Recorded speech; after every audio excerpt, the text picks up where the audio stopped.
नमस्कार दोस्तों, मैं BS राजावत। आप सभी मित्रों का हार्दिक स्वागत और अभिनंदन। दोस्तों, आज फिर से मैं लॉ ऑफ डिमांड है, इसके 20 क्वेश्चंस हैं वो लेकर के आया हूं। तो देखते हैं, प्रश्नों की हम बात कर रहे हैं। प्रश्न बड़े अच्छे हैं, आपका जो कॉन्सेप्ट है वो उस पर आधारित है, आपकी समझ विकसित करने वाले हैं। तो दोस्तों, सबसे पहला प्रश्न अपन लेते हैं, एक वस्तु की मांग का क्या अर्थ है। तो देखिए, आपको ध्यान होना चाहिए, किसी भी वस्तु की मांग की हम बात करते हैं तो मांग के साथ में 3 बातें होनी चाहिए। जो बच्चे मेरे से ऑफलाइन पढ़े हुए हैं उनको तो पता है, मांग के साथ में 3 चीजें होनी चाहिए: समय, कीमत और मात्रा। इन तीनों को जुड़ करके मांग बनती है। यानी मांग क्या होती है? निश्चित समय और निश्चित कीमत पर मांगी गई मात्रा। तो देखो, वस्तु के लिए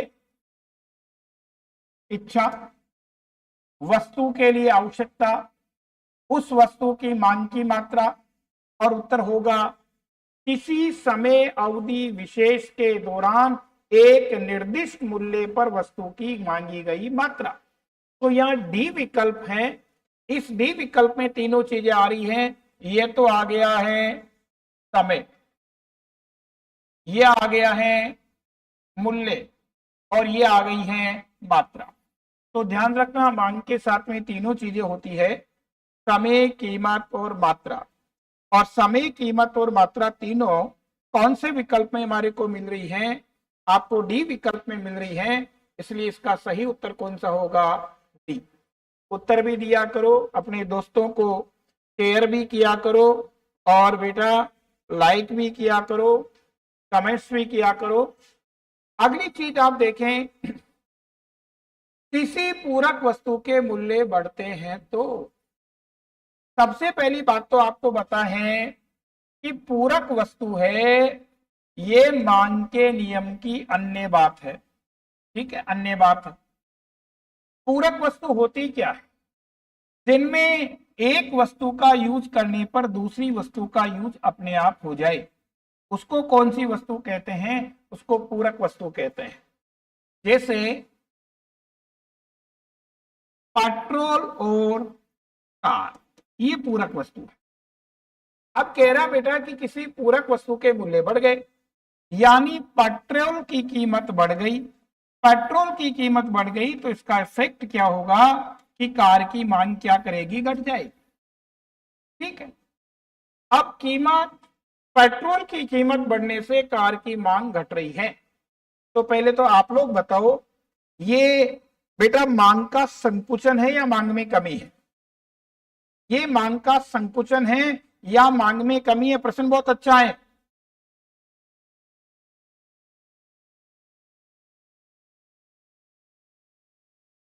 बताओ, देखें, ये बेटा ध्यान रखना, ये क्या है? ये मांग में कमी को बताएगा। क्यों? क्योंकि ध्यान रखना, विस्तार और संकुचन होता है वस्तु की कीमत के कारण, या वस्तु की कीमत नहीं है, या पूरक वस्तु की कीमत है। और आपको पता है, पूरक और प्रतिस्थापन वस्तु में वो अन्य बातें होती है, और अन्य बातों के कारण कमी और वृद्धि होती है। तो ये मांग में कमी है, और कमी है तो आपको पता, कमी में मांग वक्र कौन सी ओर जाता है? बाईं ओर। बड़ा अच्छा प्रश्न है ये। तो देखो, मांग वक्र बाईं ओर खिसकेगा, मांग वक्र दाईं ओर खिसकेगा। मांग वक्र में अधोगामी ढाल होगा, मांग वक्र में ऊर्ध्वगामी ढाल होगा। उत्तर कौन सा होगा? ए। मांग वक्र है, ये बाईं ओर खिसकता है, क्योंकि पूरक वस्तु अन्य बात है, अन्य बातों के कारण कमी आ रही है। तो कमी में किस तरफ जाता है? बाईं तरफ जाता है। नेक्स्ट, उत्तर लिखा करो बेटा कमेंट्स में। मांग वक्र का विस्तार और संकुचन का कारण है। बेटा प्रश्न दिया है कि मांग वक्र में विस्तार और संकुचन का कारण क्या होता है। तो विस्तार और संकुचन आप जानते हैं, विस्तार और संकुचन क्या होता है। इधर कीमत है, इधर मांग की मात्रा है, ठीक है बेटा। ये डिमांड कर्व है डीडी, पहले प्राइस थी पी, क्वांटिटी थी क्यू। अब कीमत घट गई और जैसे ही कीमत घटी मांग की मात्रा क्या कर गई, बढ़ गई। कीमत घटने पर मांग की मात्रा का बढ़ना, ये मांग का क्या है, विस्तार है, ठीक है। और ये कीमत बढ़ गई, जैसे कीमत बढ़ेगी मांग की मात्रा क्या घटेगी, घटेगी। कीमत बढ़ी, मांग की मात्रा घटी, इसको मांग का क्या कहते हैं, संकुचन कहते हैं। तो विस्तार और संकुचन हमेशा किसके कारण होता है, विस्तार और संकुचन होता है वस्तु की कीमत के कारण, और वृद्धि और कमी होती है वो हमेशा होती है अन्य बातों के कारण। तो मांग और विस्तार, मांग के विस्तार और संकुचन का कारण है उपयोगी वस्तु के मूल्य में बदलाव, तो बिल्कुल सही उत्तर हो गया। स्थानापन्न और पूरक वस्तुओं के मूल्य में बदलाव, तो स्थानापन्न और पूरक वस्तुएं अन्य बातें होती है मांग के नियम की। उपभोक्ता की आय है, ये भी अन्य बातें होती है। और ध्यान रखना विस्तार और संकुचन में अन्य बातों को स्थिर मान करके चला जाता है। उत्तर कौन सा हो जाएगा, ए। नेक्स्ट प्रश्न है, पूजा बहुत बढ़िया उत्तर दिया बेटा, बहुत बढ़िया। सरोज, सरोज भी अच्छा लिख रही है, पूजा अच्छा लिख रही है, शाबाश बेटा। अगला अपन देखते हैं, बाजरा जैसी गिफिन वस्तुओं की दशा में मूल्य में गिरावट। ये कह रहा है कि बाजरा है, ठीक है। और बाजरा कौन सी वस्तु है, गिफिन वस्तु है, ठीक है प्रश्न में। अब ये कह रहा है कि अगर इसका मूल्य गिर गया, बाजरा का कीमत है वो गिर गई, तो क्या प्रभाव पड़ेगा। अरे भाई गिफिन वस्तुएं हैं, गिफिन वस्तुओं पर मांग का नियम लागू नहीं होता। तो अगर गिफिन वस्तुओं पर मांग का नियम लागू नहीं होता, तो हमने पढ़ा है कि गिफिन वस्तुओं की कीमत घटने पर इनकी मांग भी क्या करती है, घट जाती है, और कीमत बढ़ने पर मांग है वो क्या करती है, बढ़ जाती है। तो यहाँ कीमत घटने की बात कर रहा है, तो मांग स्थिर रहेगी, गलत। मांग में कमी आएगी, बिल्कुल सही बात है। मांग में क्या होगी, अगर कीमत गिर रहा तो मांग में क्या आ जाएगी, कमी आ जाएगी। मांग में वृद्धि होगी, गलत। एक असामान्य रास्ते में मांग में परिवर्तन करती है, गलत। उत्तर कौन सा आ जाएगा बेटा, मांग में कमी आ जाएगी। उत्तर होगा इसका बी। नेक्स्ट प्रश्न देखिएगा, प्रश्न बहुत अच्छे हैं बेटा। रिसर्च असिस्टेंट की टेस्ट सीरीज यहाँ चल रही है, आज भी टेस्ट सीरीज है, और वो टेस्ट सीरीज से बच्चों से मिलूंगा मैं। तो जो विद्यार्थी आरए की तैयारी कर रहे हैं, टेस्ट सीरीज एस विवेकानंद की देख सकते हैं। नेक्स्ट आप देखें, यदि सरकारी नीतियां उत्पादन के पक्ष में हो जाती है तो वस्तु की पूर्ति पर क्या प्रभाव पड़ता है। बेटा गवर्नमेंट पॉलिसीज है वो उत्पादन के पक्ष में हो गई, सरकारी नीतियां पक्ष में हो गई। पक्ष का मतलब क्या है, या तो सरकार ने टैक्स है, टैक्स में कमी कर दी, और या सरकार ने सब्सिडी में क्या कर दी, वृद्धि कर दी, तो पक्ष में माना जाएगा। अगर बेटा सरकार टैक्स कम करती है या सब्सिडी बढ़ाती है, तो जो उत्पादक है इसको प्रोत्साहन मिलेगा, और उत्पादन को प्रोत्साहन मिलेगा तो वो अधिक उत्पादन करेगा, यानी पूर्ति पहले की अपेक्षा क्या करेगी, बढ़ जाएगी। तो पूर्ति का विस्तार होगा, गलत बात है, क्योंकि पूर्ति का विस्तार तो कब होता है, कीमत से होता है। पूर्ति का संकुचन होगा, गलत बात है। पूर्ति में क्या होगी, वृद्धि होगी। तो उत्तर होगा पूर्ति में वृद्धि होगी। उत्तर होगा इसका सी। नेक्स्ट आप देखिएगा,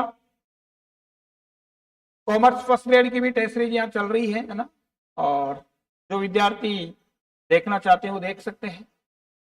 निम्न में से पूर्ति वक्र में दाईं ओर विवर्तन का कारण क्या है। देखिए दाईं ओर, कौन सा विवर्तन दे रहा है, दाईं ओर, और दाईं ओर का मतलब होता है पूर्ति में क्या होना, वृद्धि का होना, ठीक है।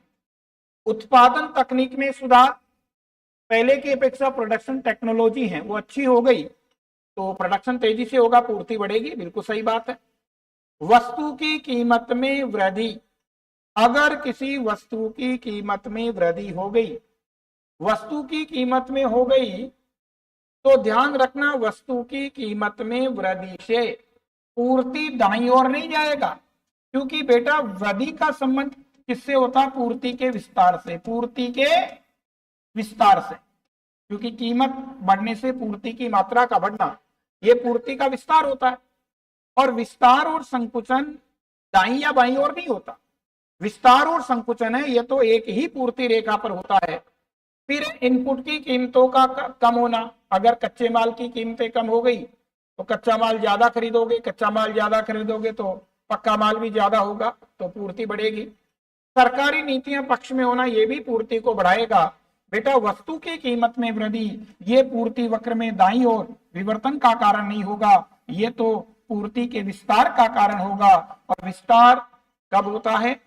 विस्तार और संकुचन पूर्ति रेखा में आपको पता है, ये सप्लाई कर्व है, ये पहले प्राइस है, ये क्वांटिटी है, और बेटा कीमत बढ़ने पर पूर्ति की मात्रा का बढ़ना, ये पूर्ति का क्या कहलाता है? विस्तार कहलाता है। तो विस्तार एक ही पूर्ति रेखा पर ऊपर की ओर गति होता है, न कि दाईं ओर विवर्तन होता है। उत्तर कौन सा होगा? बी। प्रश्न बड़े अच्छे हैं। मांग और पूर्ति के साम्य या संतुलन की स्थिति कहां होती है? तो मांग और पूर्ति का साम्य या संतुलन वहां होता है जहां वस्तु की मांग और पूर्ति दोनों क्या होती है? बराबर होती है। और जहां मांग और पूर्ति दोनों बराबर होती है उस कंडीशन को कहते हैं अभाव रहित स्थिति। अभाव रहित स्थिति। अगर आपको ध्यान आ रहा हो तो हमने एक ऐसा चित्र पढ़ा था, ऐसा, ठीक है, इधर कीमत है, इधर साम्य मात्रा है, मांग और पूर्ति की मात्रा। ये लिया था अपने डीडी, ये लिया एसएस, यहां पे आपका साम्य बना ई, जिसमें प्राइस है पी, क्वांटिटी क्या है? क्यू। मांग और पूर्ति दोनों बराबर है। बेटा ये साम्य है, ठीक है। इस साम्य से ऊपर आप कहीं पर भी जाते हो तो ध्यान रखना मांग का आधिक्य है, मांग आधिक्य, ठीक है। और इस साम्य से नीचे आप कहीं भी आते हो तो साम्य से ऊपर, साम्य से ऊपर की हम बात करें तो पूर्ति आधिक्य है, पूर्ति आधिक्य है और मांग का अभाव है। और साम्य से नीचे आप कहीं पर भी आते हो तो मांग आधिक्य और पूर्ति का अभाव है। जबकि ये साम्य बिंदु जो होता है ये हमेशा अभाव रहित होता है, क्योंकि यहाँ पर मांग और पूर्ति दोनों क्या होती हैं? या मांग और पूर्ति दोनों बराबर होती हैं। उत्तर कौन सा आएगा बेटा? सी। नेक्स्ट आप देखिएगा, बाजार पूर्ति अनुसूची व्यक्तिगत पूर्ति अनुसूचियों का कौन सा योग होती है? तो बाजार पूर्ति है वो व्यक्तिगत पूर्ति अनुसूचियों का क्षैतिज योग होती है। कौन सा योग होती है? क्षैतिज योग होती है। कैसे? देखो ये अपन ने कीमत ली 1 2 3 4 5, ये विक्रेता लिया अपन ने ए, ये विक्रेता लिया अपन ने बी, यहां बनाई आपने बाजार पूर्ति, बाजार पूर्ति, और बाजार पूर्ति होगी ए प्लस बी। तो देखो मान लीजिए ए की पूर्ति थी 2 4 6 8 10, बी की 3 6 9 12 15। अब इनको क्या करो? जोड़ो।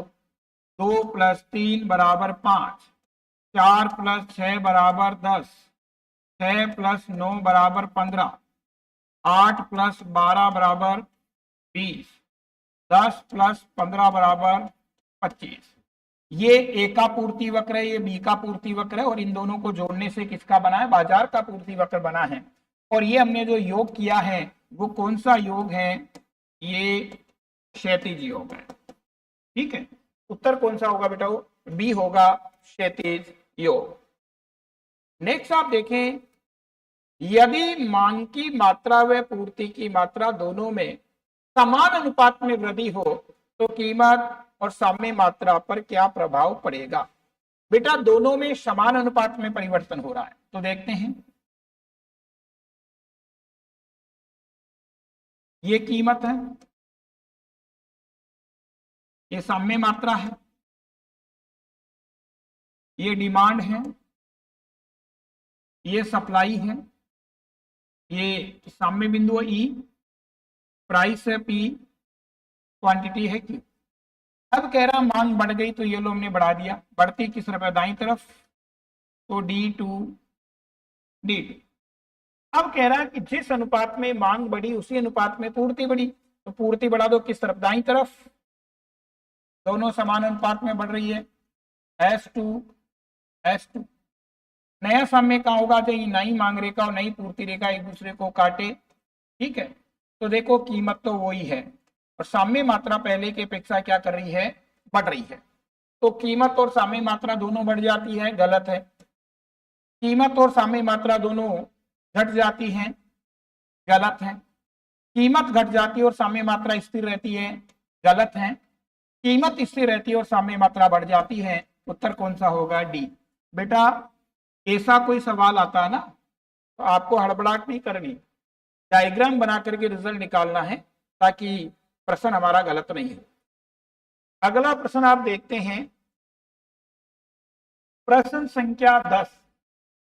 यदि किसी वस्तु की भविष्य में कीमत बढ़ने की संभावना है तो उस वस्तु की पूर्ति पर क्या प्रभाव पड़ेगा, आप लोग बताओ। देखें, अगर किसी वस्तु की भविष्य में कीमत बढ़ने की संभावना है तो उस वस्तु की वर्तमान पूर्ति पर क्या प्रभाव पड़ेगा, स्थिर रहती है, घट जाती है, बढ़ जाती है, निर्धारित नहीं किया जा सकता है।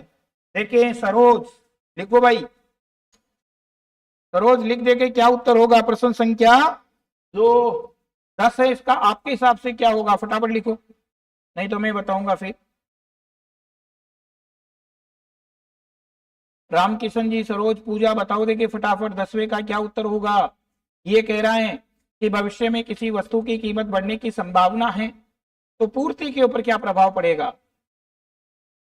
10वां में भी रामकिशोर भी लिख रहा है, 10वां में रामकिशोर भी लिख रहा है और रामकिशोर का उत्तर बिल्कुल बिल्कुल बिल्कुल सही है। क्यों, अरे मेरे बच्चों सीधी सी बात है, ध्यान रखना, भविष्य में कीमत बढ़ेगी, भविष्य में कीमत बढ़ेगी तो वर्तमान समय में आप वस्तु का क्या कर लोगे, स्टॉक कर लोगे, ताकि जब कीमत बढ़ेगी तब बेचेंगे।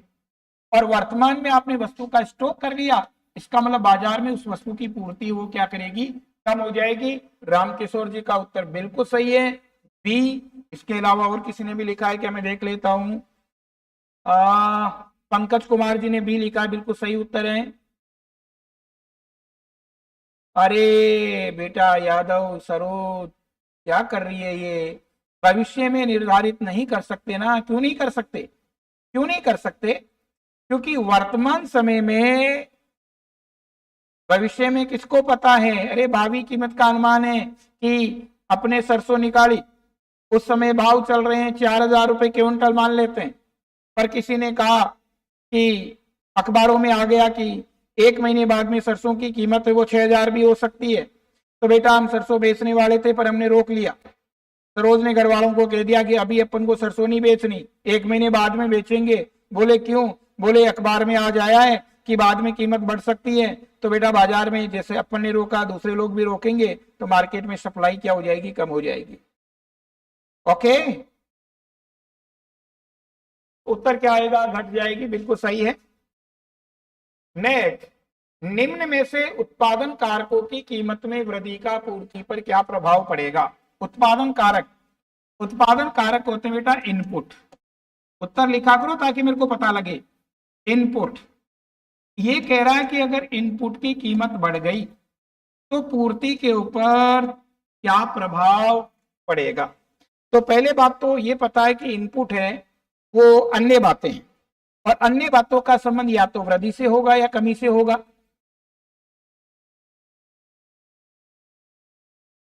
हाँ जी बेटा जी, जल्दी करो, देखें उत्तर आप लोग दो ताकि मैं क्लियर करूं बातों को। अगर उत्पादन कारकों की कीमतों में वृद्धि हो गई, इनपुट महंगे हो गए, तो पूर्ति पर क्या प्रभाव पड़ेगा, विस्तार होगा, संकुचन होगा, वृद्धि होगा, कमी होगा।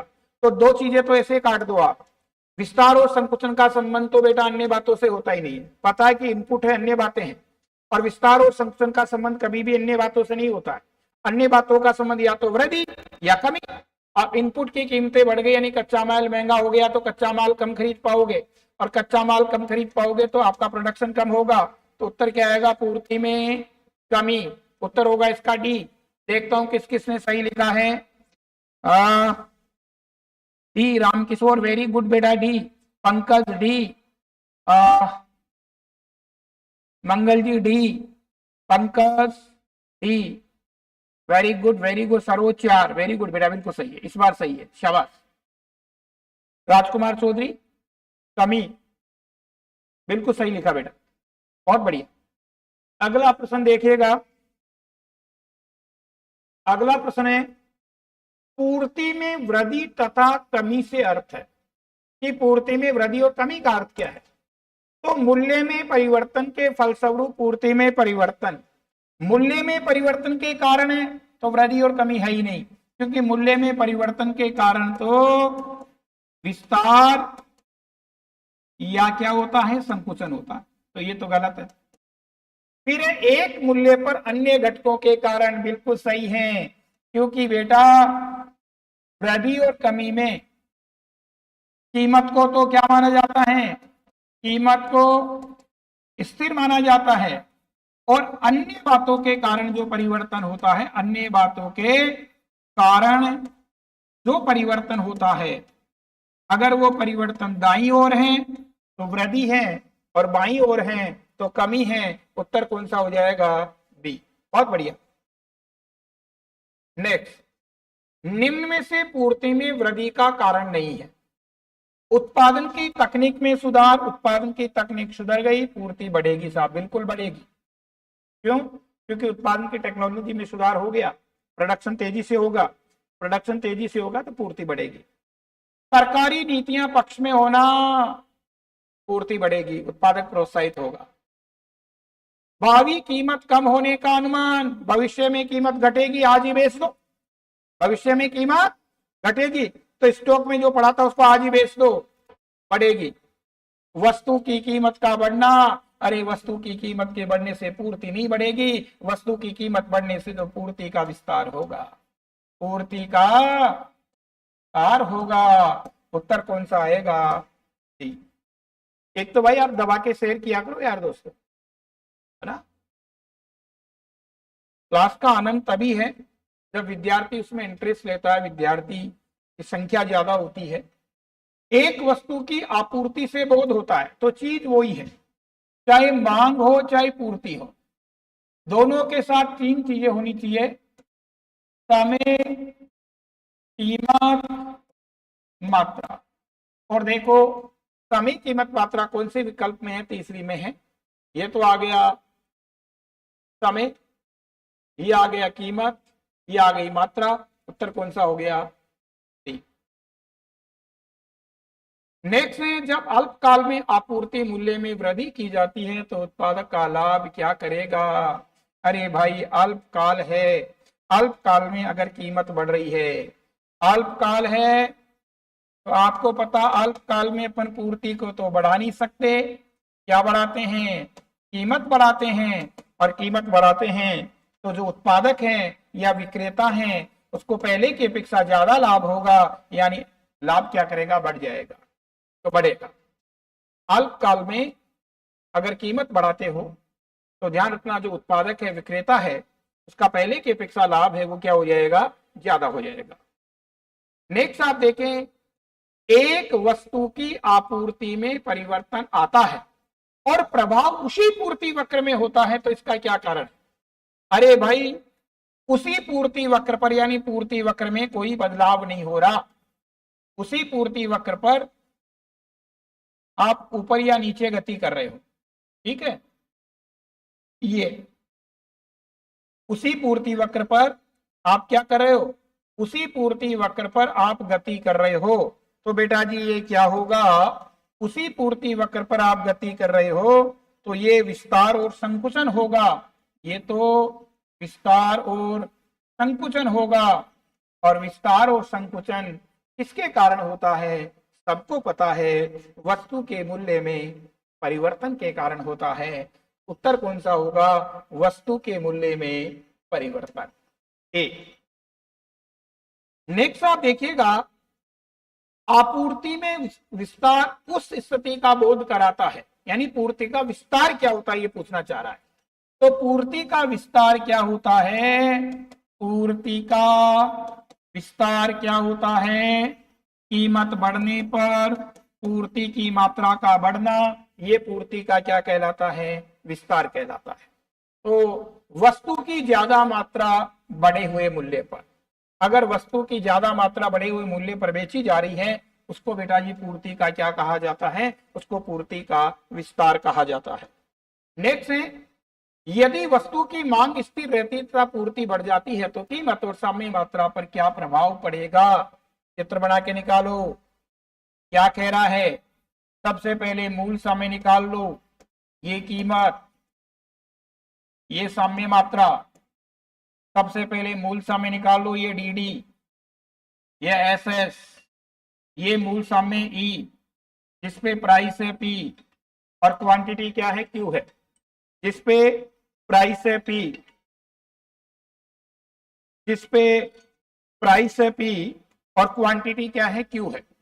अब क्या करना है? जो कंडीशंस आपको दी है उस कंडीशंस को आप अप्लाई कर दो। कह रहा है कि मांग स्थिर है और पूर्ति बढ़ जाती है, तो मांग स्थिर है और ये पूर्ति बढ़ गई। बढ़ाते किस तरफ हो? दाईं तरफ बढ़ाते हो, S2 तो नया साम्य कहां हो जाएगा? नया साम्य जहां नहीं पूर्ति रेखा मांग रेखा को काट रही है, ये नया साम्य हो जाएगा।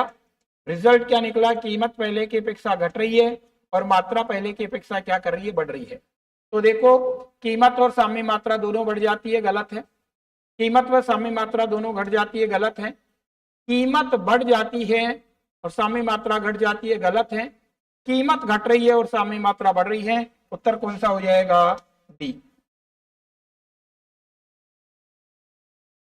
प्रश्न संख्या 19, मांग और पूर्ति के साम्य या संतुलन की शर्त क्या है? तो साम्य और संतुलन की शर्त सीधी सी बात है, जहां डिमांड बराबर सप्लाई हो, या कह दो कि जहां मांग रेखा और पूर्ति रेखा दोनों एक दूसरे को क्या करे? काटती हो, वो मांग और पूर्ति का क्या होता है? साम्य होता है। तो ये तो बहुत आसान प्रश्न है कि जहां मांग बराबर क्या हो? पूर्ति हो। जहां मांग और पूर्ति दोनों बराबर होती हैं, उसको मांग और पूर्ति का साम्य या संतुलन बिंदु है, वो कहा जाता है। आज का लास्ट प्रश्न है, शीघ्रनाशी वस्तुओं का पूर्ति वक्र की आकृति कैसी होगी? तो शीघ्रनाशी वस्तुएं हैं, इनकी पूर्ति को हम बढ़ा नहीं सकते, ठीक है, इनका स्टॉक सीमित होता। और शीघ्रनाशी वस्तुओं का, चलो मैं बताऊं उससे पहले आप लोग बताओ, आज का लास्ट प्रश्न है ये, शीघ्रनाशी वस्तुओं की पूर्ति वक्र की आकृति कैसी होगी? प्रश्न संख्या 20 मैं स्क्रीन पे देख रहा हूं, आप लिखो फिर मैं बताता हूं। प्रश्न संख्या 20 का उत्तर क्या होगा? देखिए फटाफट लिख दीजिए 20।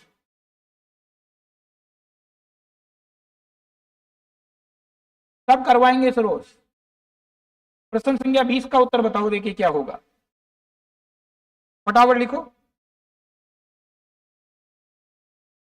प्रश्न संख्या 20 में रामकिशोर शर्मा जी ने डी लिखा है, बहुत बढ़िया। और बताओ देखें, रामकिशोर जी ने इसका डी लिखा है और रामकिशोर जी आप गलती कर बैठे हैं, गलती कर बैठे हैं।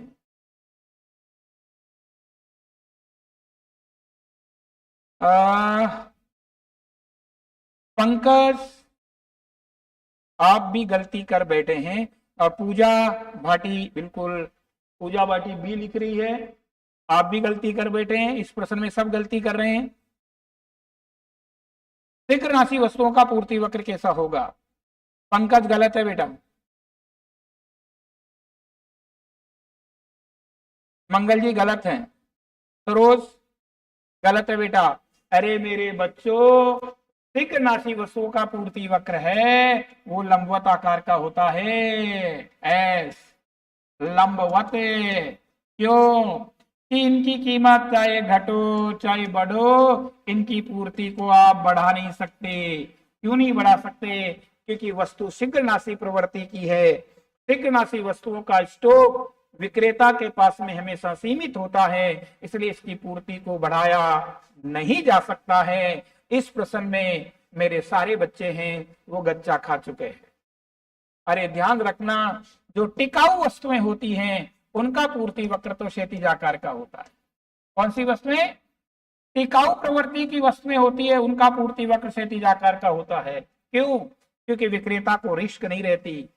अगर बिके तो भी ठीक, नहीं बिके तो भी ठीक, वो स्टॉक में डाल देगा। पर टिकरनाशी वस्तुओं की पूर्ति है, उनका स्टॉक वो हमेशा अपने पास सीमित रखता है। क्यों रखता है? क्योंकि उसको पता है अगर नहीं बिकी तो खराब हो जाएगी। तो ध्यान रखना, शीघ्रनाशी वस्तुओं का पूर्ति वक्र लंबवत होता है, टिकाऊ वस्तुओं का पूर्ति वक्र क्षैतिज होता है। ज्यादातर मेरे बच्चे डी उत्तर लिख रहे थे, उनका उत्तर गलत था, क्योंकि यहाँ सही उत्तर कौन सा होगा? सही उत्तर सी होगा, और सी पूजा भाटी ने लिखा है। पूजा भाटी ने सी लिखा है, और बाकी मेरे सभी बच्चे, सरोज यादव ने भी फिर ठीक कर दिया था, 3 कर दिया। बाकी बेटा जी बाकी लोगों का सबका उत्तर गलत था। तो देखिएगा, ये तो आज की बात है। कल जो मैं क्लास लूंगा वो लूंगा बेटा इकोनॉमिक प्लानिंग इन इंडिया। पंचवर्षीय योजनाओं के 20 प्रश्न लेकर के मैं आपके सामने उपस्थित रहूंगा। लगभग 40 प्रश्न में हर टॉपिक के करवाऊंगा, पर करवाऊंगा तभी जब आप ज्यादा से ज्यादा मित्रों को शेयर करोगे, ज्यादा से ज्यादा संख्या बल बढ़ाओगे, तो मैं इन चीजों को कंटिन्यू रखूंगा। ध्यान रखना, पहला मैंने जो टॉपिक लिया था, पहला टॉपिक हमने नेशनल इनकम का लिया, 2 क्लासें उसकी ली। 2 क्लासें मैंने डिमांड सप्लाई की ले ली, 2 क्लासें मैं 5 ईयर प्लान की लूंगा। ऐसे करके धीरे धीरे करके लगभग सभी टॉपिक के ऊपर अपन बात करेंगे। इस क्लास का सबसे बड़ा फायदा क्या है? सबसे बड़ा फायदा यह है कि आपका रिवीजन हो जाएगा। यहां मैं डायरेक्ट प्रश्न को टिक नहीं कर रहा कि इसका उत्तर ये होगा, अगर ये ऐसा करता तो इसका कोई फायदा नहीं, पर जो अपन प्रश्न है उस प्रश्न से जुड़ी हुई रिलेटेड बातें मैं आपको बताता हूं, और रिलेटेड बातें बताता हूं तो इससे आपका कॉन्सेप्ट है वो क्लियर होता है, चीजें क्लियर होती है, डाउट है वो क्लियर होते हैं। ये सबसे बड़ा फायदा है इसका। तो कल अपन इकोनॉमिक प्लानिंग इंडिया, भारत में पंचवर्षीय योजना, इस टॉपिक के ऊपर मैं 20 प्रश्न लेकर के आऊंगा। फिर मिलेंगे कल 9:30 बजे। Thank you.